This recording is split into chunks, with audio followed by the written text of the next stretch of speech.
¿Sabías que una noche, sin previo aviso, 54 cazas de combate estadounidenses cruzaron el cielo de Oriente Medio en formación cerrada rumbo a uno de los puntos más protegidos de Irán? No fue un simulacro.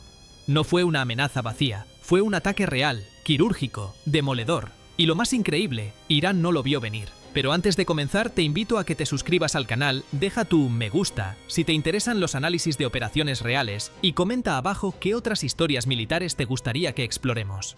Todo comenzó semanas antes, entre los pasillos silenciosos del Pentágono. Informes clasificados advertían sobre un movimiento inusual en la región iraní de Kermán. Se había detectado una aceleración en la producción de misiles balísticos de medio alcance, ocultos en hangares subterráneos al pie de una cadena montañosa. Las imágenes satelitales mostraban camiones entrando y saliendo sin pausa, día y noche. A eso se sumaron escuchas electrónicas que interceptaron conversaciones clave. Se hablaba de una ventana de lanzamiento prevista para diciembre, con un tono de urgencia que no dejaba lugar a dudas. La CIA no tardó en confirmar lo que muchos ya sospechaban. Irán se preparaba para probar un nuevo sistema de misiles capaz de alcanzar instalaciones estadounidenses en el Golfo Pérsico.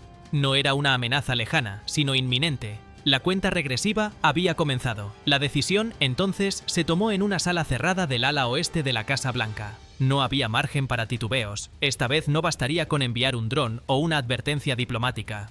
La respuesta debía ser clara, directa y fulminante. La misión fue bautizada como Operación Centella. El objetivo era tan ambicioso como delicado: inutilizar el complejo de misiles antes de que se activara, hacerlo sin alertar a Teherán y, sobre todo, sin provocar una escalada en toda la región. Para eso, Estados Unidos diseñó un ataque coordinado con 54 cazas provenientes de distintas bases aliadas. La flota incluía F-22 Raptor, F-15E Strike Eagle y F-35 Lightning II.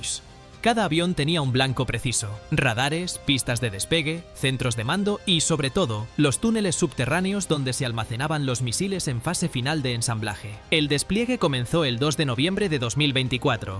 Durante varios días, los cazas fueron reubicados con discreción a portaaviones en el Golfo, bases aéreas en Qatar y Jordania, e incluso aeródromos secretos en pleno desierto saudí. Todo se llevó a cabo bajo un estricto silencio radial, acompañado por maniobras de distracción para desviar cualquier sospecha. Mientras tanto, aviones espía U-2 y satélites GeoEye seguían mapeando cada rincón del objetivo. Incluso se desplegó un globo estratosférico experimental, equipado con sensores infrarrojos que lograban detectar mínimos cambios de temperatura en la superficie.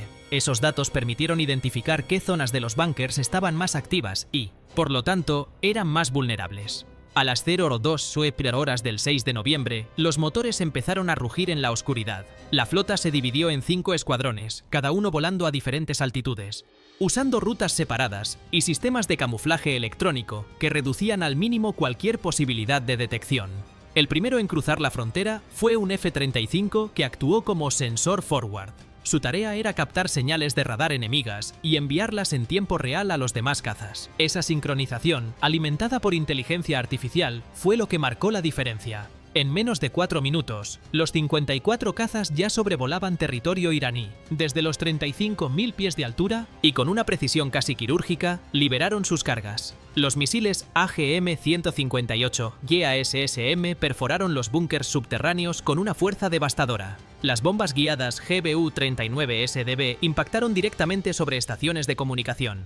Y los misiles antirradar HARM hicieron lo suyo, anularon cualquier intento de respuesta defensiva. Todo el ataque duró apenas 11 minutos, pero en ese lapso breve, el equilibrio de poder en la región dio un vuelco. Las explosiones fueron tan potentes que fueron detectadas por estaciones sísmicas en Armenia y Pakistán. La onda expansiva subterránea provocó incluso grietas en una autopista cercana, generando confusión entre las autoridades locales que al principio no sabían si estaban ante un terremoto o frente a un ataque interno. Y te invito a realizar una pausa. Si te está resultando interesante el video, te invito a que te suscribas ahora mismo y actives la campana. En este canal analizamos cada maniobra, cada conflicto y cada decisión estratégica con la profundidad que no verás en ningún otro. Volvamos. La sorpresa fue total. Las defensas iraníes, a pesar de estar en alerta desde hacía semanas, no lograron reaccionar a tiempo. Su sistema Tor M1, de origen ruso, diseñado para interceptar misiles de corto alcance y aeronaves en vuelo bajo, quedó fuera de combate en el primer minuto. Los radares que debían guiar esas defensas tampoco resistieron.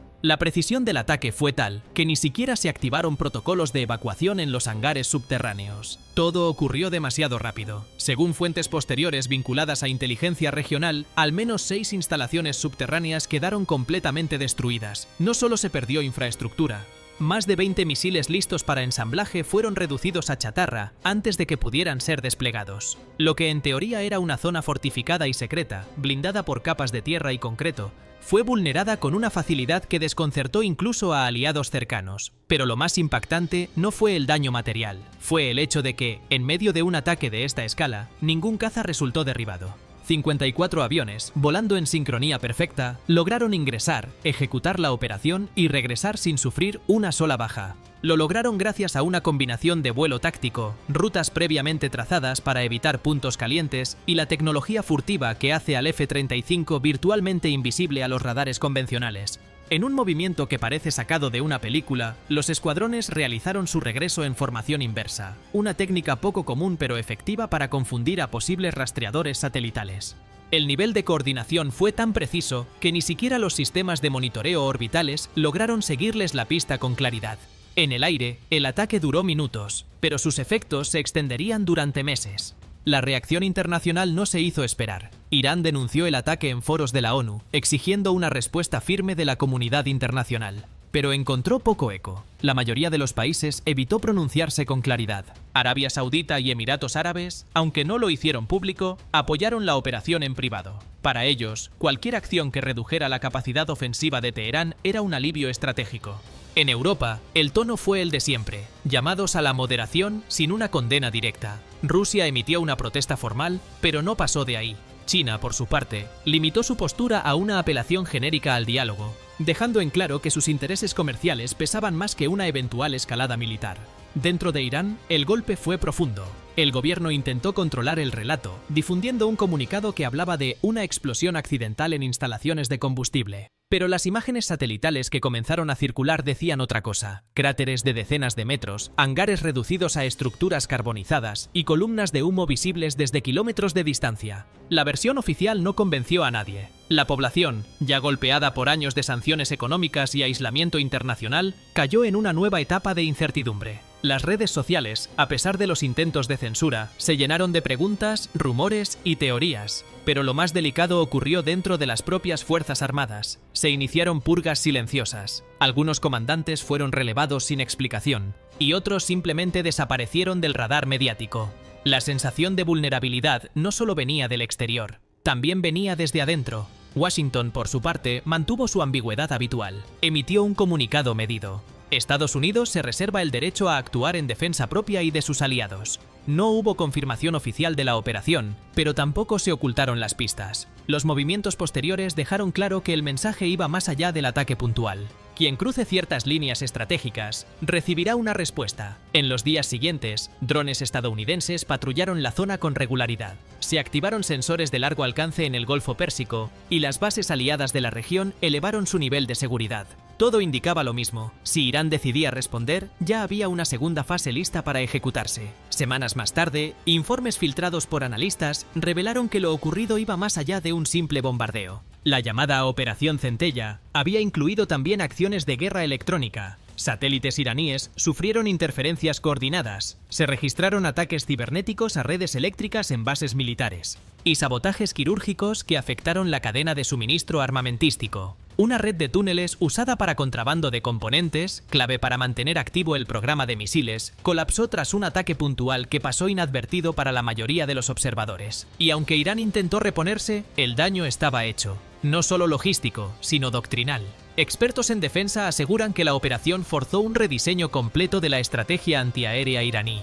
Aceleraron la inversión en plataformas móviles, búnkeres hidráulicos, sistemas de radar de baja frecuencia y el uso de señuelos térmicos. Pero esos cambios llevan tiempo, y el margen para cometer errores se redujo drásticamente. El impacto psicológico fue incluso mayor. El mensaje era claro: ni siquiera las instalaciones mejor protegidas están fuera del alcance. Teherán entendió que ya no podía confiar solo en la profundidad o el camuflaje. La superioridad tecnológica estadounidense había vulnerado su retaguardia más sensible sin previo aviso. En términos militares, la operación fue un nuevo hito, precisa, sin bajas propias, y ejecutada sin necesidad de desplegar tropas en tierra. Un ataque aéreo masivo que por su efectividad fue comparado por analistas del Departamento de Defensa con una cirugía milimétrica. En lo económico, también fue eficiente. Costó menos de un tercio de lo que habría supuesto una ofensiva terrestre de larga duración, sin desgaste humano ni político interno. Hoy, Irán ha reforzado su sistema de defensa aérea y reubicado sus activos estratégicos en plataformas móviles. Pero el recuerdo de ese ataque sigue pesando. Y más importante aún, el mensaje que Estados Unidos quiso dejar sigue vigente en los despachos de las principales potencias. Hay líneas que, una vez cruzadas, ya no tienen retorno, y nadie, por más profundo que se esconda, está a salvo si se cruza esa línea. ¿Crees que este tipo de operaciones aéreas marcan el futuro de los conflictos? ¿O existe aún un riesgo demasiado alto de que estas acciones escalen en una guerra abierta? Déjalo saber en los comentarios porque tu opinión nos importa. Dale a like si te gustó este análisis, suscríbete y activa la campanita para no perderte los próximos videos del canal, que estoy seguro que te van a encantar. Porque a veces, en la guerra moderna, lo más temido no es lo que puedes ver, sino lo que ya viene volando hacia ti, sin que lo sepas.